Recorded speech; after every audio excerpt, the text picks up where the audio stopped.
Hello friends, आज हम एक नई सीरीज स्टार्ट करने जा रहे हैं। इस सीरीज में मैं आपको सेकंड ग्रेड एसएसटी इकोनॉमिक्स का कंप्लीट सिलेबस है एनसीईआरटी के माध्यम से कम करवाऊंगी। ओके, देखिए आपने रीट मेंस का एग्जाम दिया होगा और आपने देखा होगा कि बोर्ड है वो एनसीईआरटी के माध्यम से किस लाइन टू लाइन है वो प्रश्न पुटअप कर रहा है। ओके, इसी को ध्यान में रखते हुए सीरीज स्टार्ट की गई है। आज का हमारा इकोनॉमिक्स में टॉपिक होगा गरीबी। सबसे पहले हम गरीबी की परिभाषाएं देखेंगे, उसके बाद उसके प्रकार देखेंगे और उसके बाद है हम भारत में गठित की गई गरीबी से संबंधित समितियां देखेंगे और उनके द्वारा दिए गए डाटा देखेंगे और सुझाव देखेंगे। उसके बाद में आपको नए डाटा है वो PYQ के साथ करवा दूंगी। ओके, चलिए आज हम थ्योरी देख लेते हैं कि गरीबी क्या है। गरीबी वह स्थिति जिसमें व्यक्ति जीवन निर्वाह न्यूनतम आवश्यकताओं को पूरा करने में असफल हो जाता है। गरीबी एक व्यापक अवधारणा है जिसके अनेक आयाम है, लेकिन सामान्य तौर पर गरीबी शब्द का तात्पर्य आर्थिक विवेचन से लिया जाता है, अर्थात धन तथा संपदा के अभाव को गरीबी कहा जाता है।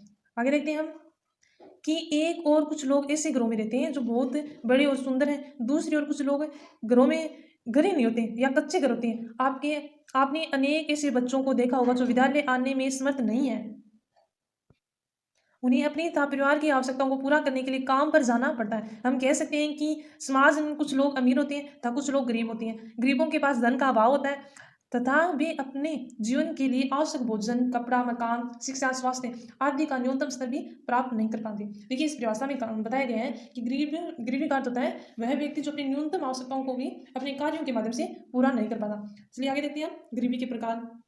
गरीबी दो प्रकार से इसका मापन किया जाता है, एक निरपेक्ष गरीबी रेखा होती है, एक सापेक्ष गरीबी रेखा होती है। इन दोनों की मैं आपको परिभाषा बता देती हूँ, साथ ही इन कॉन्सेप्ट क्लियर हो जाएंगे। देखिए निरपेक्ष गरीबी का अर्थ होता है कि एक व्यक्ति के लिए न्यूनतम वास्तविक या न्यूनतम आवश्यकताओं का निर्धारण किया जाता है और अगर वह व्यक्ति है उन आवश्यकताओं को पूरा नहीं कर पाता है वो निरपेक्ष गरीबी के अंदर गरीब कहलाएगा। सापेक्ष का अर्थ होता है तुलना होता है, इसलिए ये विकसित देशों में इसका प्रयोग किया जाता है। इसमें एक व्यक्ति की दूसरे व्यक्ति के साथ तुलना की जाती है। ओके, चलिए हमें इनकी परिभाषाएं देख लेते हैं कि निरपेक्ष गरीबी इसमें जीवन निर्वाह हेतु न्यूनतम या मूलभूत आवश्यकताओं का एक मानक स्तर तय कर लिया जाता है, जिसके पश्चात उन लोगों को निरपेक्ष गरीबी की स्थिति में माना जाता है जो न्यूनतम आवश्यकताओं के मानक स्तर को प्राप्त नहीं कर पाते। अतः निरपेक्ष गरीबी वह स्थिति है जिसमें व्यक्ति अपने जीवन की न्यूनतम आवश्यकताओं को भी पूरा नहीं कर पाता। निरपेक्ष गरीबी का विचार अविकसित राष्ट्रों में अधिक उपयोगी है। भारत जैसे राष्ट्रों में जब गरीबी शब्द का उपयोग किया जाता है तो उसका तात्पर्य निरपेक्ष गरीबी से होता है। न्यूनतम मूलभूत आवश्यकताओं का मानक स्तर सभी राष्ट्रों में अलग अलग होता है। यह मानक राष्ट्र स्तर के विकास की स्थिति, लोगों के जीवन स्तर, अर्थव्यवस्था में मुद्रास्फीति आदि पर निर्भर करता है। ये कारक सभी राष्ट्रों में अलग अलग है, अतः सभी राष्ट्रों में निरपेक्ष गरीबी के निर्धारण हेतु न्यूनतम आवश्यकताओं का मानक स्तर अर्थात गरीबी रेखा भी विभिन्न होती है। देखिए निरपेक्ष गरीबी में इसकी परिभाषा में कहा गया है कि एक व्यक्ति द्वारा न्यूनतम आवश्यकताएं पूरी नहीं कर पाता है वह गरीब है। सापेक्ष गरीबी जैसा मैंने आपको कहा था कि सापेक्ष का अर्थ तुलना, यह विकसित देशों में इस विधि का उपयोग किया जाता है। समाज या राष्ट्र के विभिन्न वर्गों के बीच आय या धन उपभोग व्यय के वितरण में सापेक्ष असमानताओं का माप सापेक्षिक गरीबी कहलाता है। यह विचार विकसित राष्ट्रों में अपेक्षा अधिक उपयोगी है। देखिए मैंने परिभाषा आपको समझा दी है, सापेक्ष और निरपेक्ष गरीबी का अर्थ भी बता दिया है। इसके बाद हम देखते हैं भारत में गठित की गई गरीबी से संबंधित समितियां जो एग्जाम में मोस्ट इंपॉर्टेंट रहने वाली है। ओके, इसे ध्यान से देखिएगा आप। भारत में गरीबी के मापन हेतु प्रथम प्रयास दादा भाई नौरोजी ने कब किया था? 1868 में किया था। स्वतंत्रता पूर्वक राष्ट्रीय नियोजन समिति द्वारा भी गरीबी के अनुमान प्रस्तुत किए गए थे। स्वतंत्रता के पश्चात गरीबी रेखा के निर्धारण था। गरीबी को परिभाषित करने हेतु 1962 में योजना आयोग द्वारा एक स्वयं अध्ययन का गठन किया गया। 1971 में V.M. डांडेकर तथा नीलकंठ रत्न ने गरीबी के लिए एक कसौटी को परिभाषित किया था। देखिए यहाँ दोबारा देखते हैं कि भारत में सर्वप्रथम गरीबी मापन का प्रयास किसने किया था? दादा भाई नौरोजी ने किया था। कब किया था? 1868 में। उसके बाद है जो समिति बनाई गई डांडेकर, उसका गठन कब किया गया था? 1971 में। और डांडेकर समिति के बाद है उसके बाद एक नई समिति गठित की गई जो कौन सी थी? डांडेकर के बाद आएगी वाई की अलव समिति जो 1979 में गठित की गई थी। ओके, आगे देखते हैं 1979 का वर्ष महत्वपूर्ण है जब प्रभावी उपभोग, मांग एवं न्यूनतम आवश्यकताओं पर कार्यदल, जिसे वाई की अलग कमेटी भी कहते हैं, के द्वारा अपनी रिपोर्ट प्रस्तुत की गई। इस रिपोर्ट के आधार पर सरकार के द्वारा यह तय किया गया कि ग्रामीण क्षेत्र में प्रति व्यक्ति 2400 कैलोरी प्रतिदिन तथा शहरी क्षेत्र में प्रति व्यक्ति 2100 कैलोरी प्रतिदिन आवश्यक मिलनी चाहिए। यदि कोई व्यक्ति उपभोग में इससे कम कैलोरी प्राप्त करता है तो उसे गरीब माना जाएगा, जिससे कैलोरी उपभोग आधारित गरीबी रेखा कहा जाता है। देखिए अब हमने पढ़ा है कि सर्वप्रथम भारत में गरीबी रेखा का निर्धारण दादा भाई नौरोजी ने किया था। उसके बाद डांडेकर समिति 1971 में आई थी। उसके बाद है 1979 में बाई की अलव समिति आई थी, जिसने गरीबी रेखा का निर्धारण कैलोरी के आधार पर किया था, और ग्रामीण क्षेत्र के लिए 2400 कैलोरी और शहरी क्षेत्र के लिए 2100 कैलोरी का निर्धारण किया था। चलिए आगे देखते हैं। इसके पश्चात टी लकड़वाला, सुरेश तेंदुलकर तथा रंगराजन समिति की अध्यक्षता में भी अनेक आयोगों द्वारा गरीबी के अनुमान हैं वो लगाने हेतु कार्य दलों का गठन किया गया। लकड़वाला फार्मूला द्वारा 1993-94 और 2004-5 के लिए गरीबी रेखा के अनुमान लगाए गए थे। ओके, आप डाटा जो इमेज बना रहे होंगे, मुझे लगता है आप समझ पा रहे होंगे। देखिए, मैं आपको दोबारा समझा देती हूँ, ये डाटा है, थोड़ी सी ध्यानपूर्वक कि आपको समझ रहे होंगे। सर्वप्रथम दादा भाई नौरोजी ने भारत में गरीबी रेखा का निर्धारण करने हेतु प्रयास किया था। उसके बाद डांडिका समिति आई थी 1971 में। उसके बाद 1979 में एक समिति गठित की गई थी जिसने कैलोरी को गरीबी रेखा का आधार बनाया था। चलिए आगे देखते हैं। सुरेश तेंदुलकर तथा सी रंगराजन के द्वारा गरीबी निर्धारण का आधार उपभोग सुरेश तेंदुलकर तथा श्री रंगराजन के द्वारा गरीबी निर्धारण का आधार उपभोग व्यय माना गया था। आपको यहाँ पे ध्यानपूर्वक देखने की आवश्यकता है कि सुरेश तेंदुलकर और रंगराजन समिति से जितनी भी पहले समितियां गठित की गई थी, उन्होंने गरीबी का निर्धारण उपभोग व्यय के उपभोग कैलोरी को माना था। सॉरी, इसके अंदर सुरेश तेंदुलकर और रंगराजन समिति उपभोग व्यय को, यानी सुरेश तेंदुलकर और रंगराजन समिति से पूर्व जितनी भी समितियां भारत में गठित की गई थी, उन्होंने गरीबी रेखा का निर्धारण है वो कैलोरी को आधार मानकर किया था।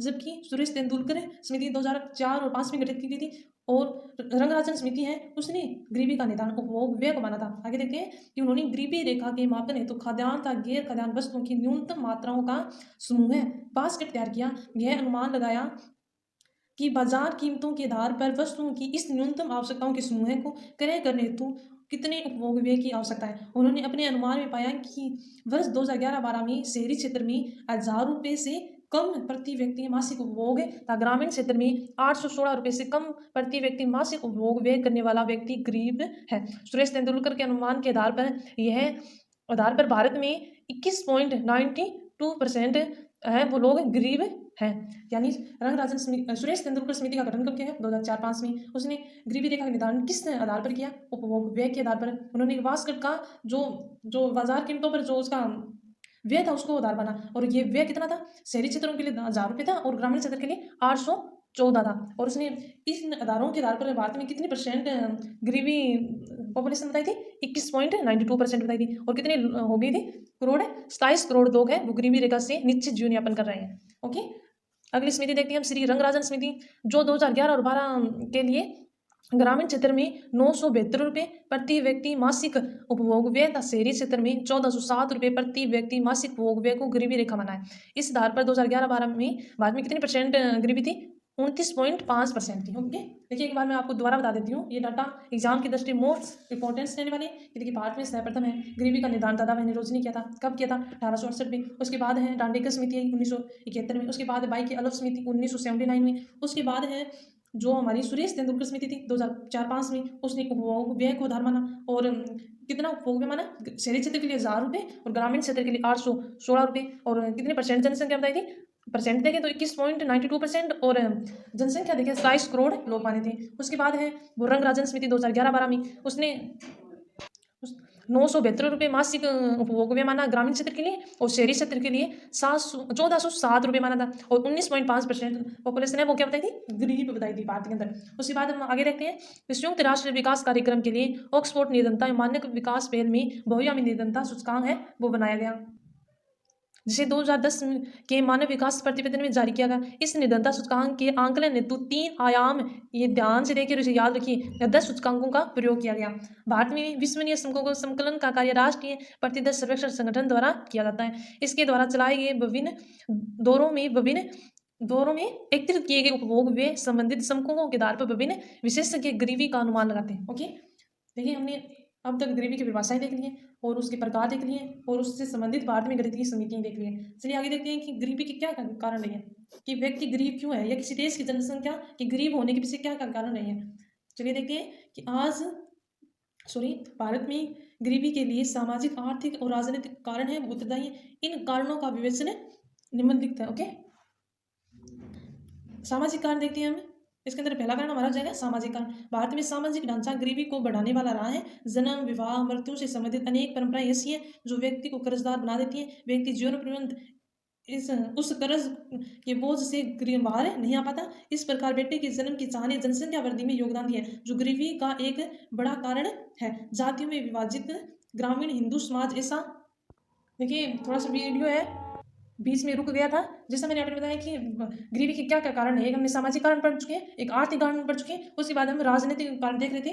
राजनीतिक कारण के अंदर हम देखेंगे कि राजनीतिक इच्छा शक्ति की कमी भी भारत में भीषण गरीबी के लिए उत्तरदायी है। 5वीं पंचवर्षीय योजना से पूर्व सरकार द्वारा गरीबी निवारण हेतु कोई विशेष प्रयास नहीं किए गए और गरीबी निवारण हेतु विभिन्न सरकारों द्वारा अनेक योजनाएं बनाई गई, लेकिन प्रबल राजनीतिक इच्छा शक्ति के अभाव में के कारण इन योजनाओं का लाभ लक्षित व्यक्ति तक नहीं पहुंच पाया। हमारे प्रशासनिक तंत्र में भी अनेक रिसाव हैं। वर्तमान सरकार द्वारा अपनाई जा रही प्रत्यक्ष लाभ हस्तांतरण की नीति के कारण इन रिसावों में भारी कमी आई है। देखिए हम गरीबी के 3 कारण पढ़ चुके हैं, उसके बाद अन्य कारण भी दिए गए हैं। भारत में भयंकर गरीबी के लिए शिक्षा का निम्न स्तर है, उद्यमी प्रवृत्तियों का अभाव है, रोजगार परक तथा व्यवसायिक शिक्षा का अभाव है, कमजोर आधारभूत संरचना, पूंजी निर्माण का अभाव है, स्वास्थ्य सेवाओं की अनुपलब्धता पर उत्तरदायित्व। इनसे देश में उत्पादकता तथा आय का स्तर निम्न बना रहता है, जो कि गरीबी का बड़ा कारण है। गरीबी में आत्मविश्वास में कमी आती है। ओके, देखिए मैंने आपको गरीबी टॉपिक के अंदर है प्रमुख समिति, परिभाषाएं और उसके प्रकार बता दिए। अगली क्लास में मैं आपको है एनसीईआरटी इसी बुक से और नए डाटा से रिलेटेड कुछ क्वेश्चन है वो आपको कराऊंगी, आप उस क्लास को भी देखिएगा। ओके ओके, लाइक करें, सब्सक्राइब करें।